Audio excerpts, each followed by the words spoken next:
ओम साई राम।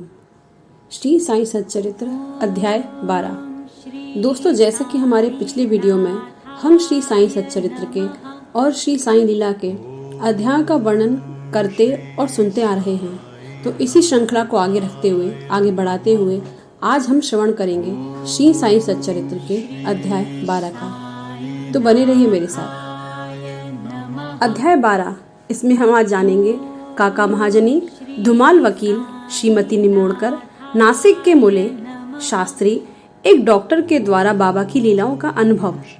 इस अध्याय में बाबा किस प्रकार भक्तों से भेंट करते हैं और कैसा बर्ताव करते हैं, इसका वर्णन किया गया है। तो आइए कथा श्रवण करते हैं। संतों का कार्य। हम देख चुके हैं कि ईश्वरीय अवतार का ध्येय साधु जनों का परित्राण और दुष्टों का संहार करना है, परंतु संतों का कार्य तो सर्वथा भिन्न ही है। संतों के लिए साधु और दुष्ट प्राय एक समान ही हैं। यथार्थ में उन्हें दुष्कर्म करने वालों की प्रथम चिंता होती है और वे उन्हें उचित पथ पर लगा देते हैं। वे भव सागर के कष्टों को सोखने के लिए अगस्त्य के सदृश हैं और अज्ञान तथा अंधकार का नाश करने के लिए सूर्य के समान हैं। संतों के हृदय में भगवान वासुदेव निवास करते हैं और उनसे पृथक नहीं है। श्री साईं भी उसी कोटि में हैं, जो कि भक्तों के कल्याण के निमित्त ही अवतीर्ण हुए थे। वे ज्ञान ज्योति स्वरूप थे और उनकी दिव्य प्रभा अपूर्व थी। उन्हें समस्त प्राणियों में समान प्रेम था। वे निष्काम तथा नित्य मुक्त थे। उनकी दृष्टि में शत्रु, मित्र, राजा और भिक्षुक सब एक समान थे। पाठकों, अब कृपया उनका यश श्रवण करें। भक्तों के लिए उन्होंने अपना दिव्य गुण समूह पूर्णतः प्रयोग किया और सदैव उनकी सहायता के लिए तत्पर रहे। उनकी इच्छा के बिना कोई भक्त उनके पास पहुंच ही नहीं सकता था। यदि उनके शुभ कर्म उदित नहीं हुए हैं तो भी उन्हें बाबा की स्मृति भी कभी नहीं आई और ना ही उनकी लीलाएं उनके कानों तक पहुंच सकी। तब फिर बाबा के दर्शनों का विचार भी उन्हें कैसे आ सकता है था। अनेक व्यक्तियों की श्री साईं बाबा के दर्शन की इच्छा होते हुए भी उन्हें बाबा के महासमाधि लेने तक कोई योग प्राप्त न हो सका। अतः ऐसे व्यक्ति जो दर्शन लाभ से वंचित रहे हैं, यदि वे श्रद्धा पूर्वक साईं लीलाओं का श्रवण करेंगे तो उनकी साईं दर्शन की इच्छा बहुत कुछ सीमा तक तृप्त हो जाएगी। भाग्यवश यदि किसी को किसी प्रकार बाबा के दर्शन हो भी गए तो वह वहां अधिक ठहर ना सका। इच्छा होते हुए भी केवल बाबा की आज्ञा तक ही वहां रुकना संभव था और आज्ञा होते ही स्थान छोड़ देना आवश्यक हो जाता था। अतः यह सब उनकी शुभ इच्छा पर ही अवलंबित था। काका महाजनी।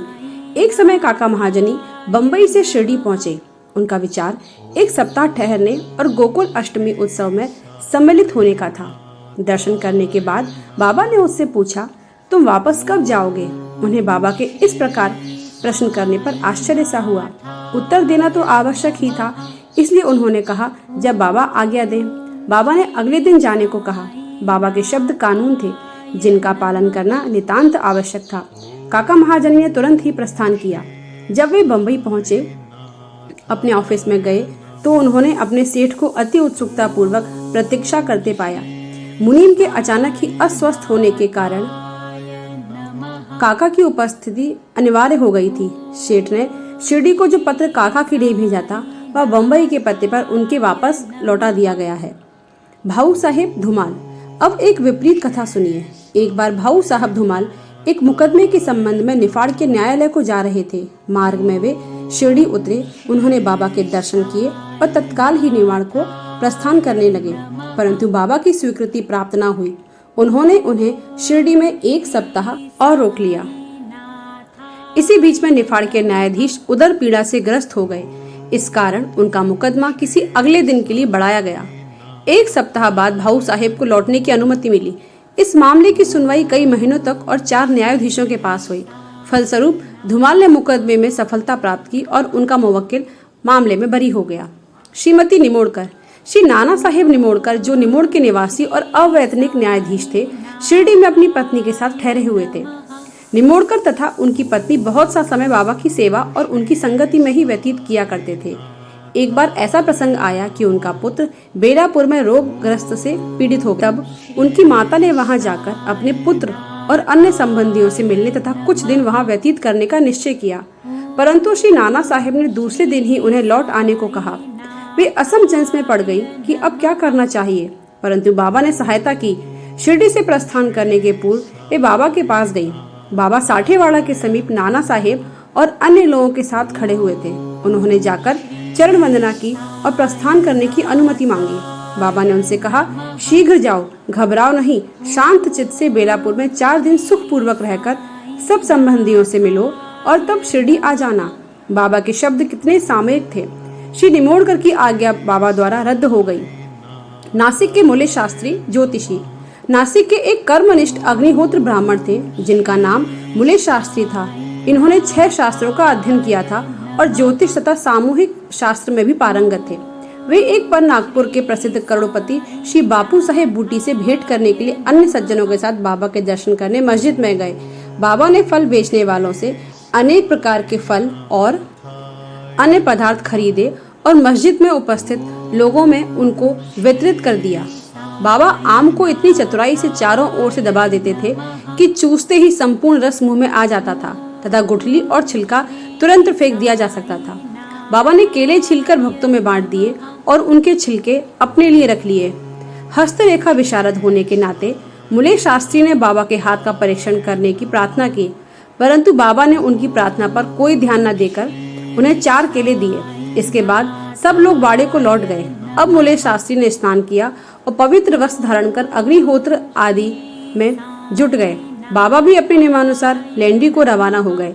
जाते जाते उन्होंने कहा कि कुछ गेरू लाना, आज भगवा वस्त्र रंगेंगे। बाबा के शब्दों का अभिप्राय किसी की समझ में न आया।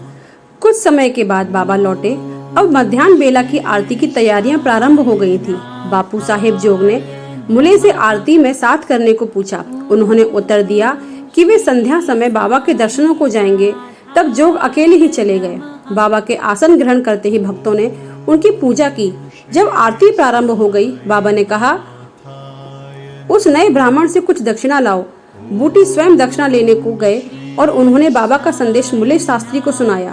वे बुरी तरह घबरा गए। वे सोचने लगे, मैं तो एक अग्निहोत्र ब्राह्मण हूँ, फिर मुझे दक्षिणा देना क्या उचित है। माना कि बाबा महान संत हैं, परंतु मैं तो उनका शिष्य नहीं हूँ। फिर भी उन्होंने सोचा कि जब बाबा सरीखे महान संत दक्षिणा मांग रहे हैं और बूटी सरीखे एक करोड़पति लेने को आए हैं, तो वे अवहेलना कैसे कर सकते हैं। इसलिए वे अपने कृत्य को अधूरा ही छोड़कर तुरंत बूटी के साथ मस्जिद को गए। वे अपने को शुद्ध और पवित्र तथा मस्जिद में अपवित्र जानकर कुछ अंतर से खड़े हो गए और दूर से ही हाथ जोड़कर उन्होंने बाबा के ऊपर पुष्प फेंके। एकाएक उन्होंने देखा कि बाबा के आसन पर उनके कैलाशवासी गुरु घोलप स्वामी विराजमान है। अपने गुरु को वहां देखकर उन्हें महान आश्चर्य हुआ। कहीं यह स्वप्न तो नहीं है? नहीं, यह स्वप्न नहीं है। मैं पूर्ण जागृत हूँ, परंतु जागृत होते हुए भी मेरे गुरु महाराज यहाँ कैसे आ पहुँचे? कुछ समय तक उनके मुंह से एक भी शब्द न निकला। उन्होंने अपने को चिकोटी ली और पुनः विचार किया, परंतु वे निर्णय न कर सके कि कैलाशवासी घोलप स्वामी मस्जिद में कैसे आ पहुँचे। फिर सब संदेह दूर करके वे आगे बढ़े और गुरु के चरणों पर गिर हाथ जोड़कर स्तुति करने लगे। दूसरे भक्त तो बाबा की आरती गा रहे थे, परंतु मूल्य शास्त्री अपने गुरु के नाम की ही गर्जना कर रहे थे। फिर सब जाति पाति का अहंकार तथा पवित्रता और अपवित्रता की कल्पना त्याग कर वे गुरु के श्री चरणों पर पुनः गिर पड़े। उन्होंने आंखें मूंद ली, परंतु खड़े होकर जब उन्होंने आंखें खोली तो बाबा को दक्षिणा मांगते हुए देखा। बाबा का आनंद स्वरूप और उनकी अविनिर्वचनीय शक्ति देख मूल्य शास्त्री आत्मविस्मृत हो गए। उनके हर्ष का पारावार न रहा। उनकी आंखें अश्रुपूरित होते हुए प्रसन्नता से नाच रही थी। उन्होंने बाबा को पुनः नमस्कार किया और दक्षिणा दी। मूल्य शास्त्री कहने लगे कि मेरे सब संशय दूर हो गए हैं। आज मुझे अपने गुरु के दर्शन हुए। बाबा की यह अद्भुत लीला देखकर सब भक्त और मूल्य शास्त्री द्रवित हो गए। गेरू लाओ, आज भगवा वस्त्र रंगेंगे। बाबा के इन शब्दों का अर्थ सब अब समझ में आ गए हैं सबकी। ऐसी अद्भुत लीला श्री साईं बाबा की थी। डॉक्टर। एक समय एक मामलतदार अपने एक डॉक्टर मित्र के साथ शिरडी पधारे। डॉक्टर का कहना था कि मेरे इष्ट श्री राम हैं। मैं किसी यवन को मसला न माऊंगा, अतः वे शिरडी जाने में असहमत थे। मामलतदार ने समझाया कि तुम्हें नमन करने की कोई बाध्य न करेगा और ना ही तुम्हें कोई ऐसा करने को कहेगा, अतः मेरे साथ चलो, आनंद रहेगा। वे शिरडी पहुंचे और बाबा के दर्शन को गए, परंतु डॉक्टर को ही सबसे आगे जाते देखकर और बाबा की प्रथम चरण वंदना करते देखकर सबको बड़ा ही विस्मय हुआ। लोगों ने डॉक्टर से अपना निश्चय बदलने और इस भांति एक यवन को दंडवत करने का कारण पूछा। डॉक्टर ने बतलाया कि बाबा के स्थान पर उन्हें अपने प्रिय इष्ट देव श्री राम के दर्शन हुए और इसलिए उन्होंने उन्हें नमस्कार किया। जब वे ऐसा कर रहे थे तभी उन्हें साईं बाबा का पुनः स्वरूप दिखने लगा। वे आश्चर्यचकित होकर बोले कि क्या यह स्वप्न है?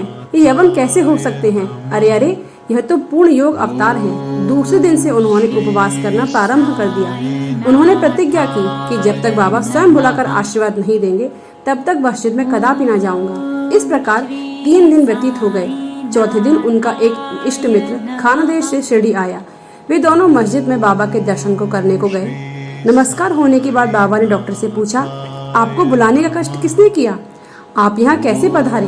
यह प्रश्न सुनकर डॉक्टर द्रवित हो गए और उस रात्रि को बाबा ने उन पर कृपा की। डॉक्टर को निद्रा में ही परमानंद का अनुभव हुआ। वे अपने शहर लौट तो भी उन्हें 15 दिनों तक वैसा ही अनुभव होता रहा।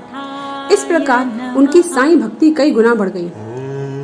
इस कथा दोस्तों, इन कथाओं की शिक्षा विशेषतः मूल्य शास्त्री की यही है कि हमें अपने गुरु में दृढ़ विश्वास होना चाहिए। अगले अध्याय में हम बाबा की अन्य लीलाओं का वर्णन करेंगे। श्री सद्गुरु साईनाथान परमस्तु शुभम भवतु। धन्यवाद दोस्तों।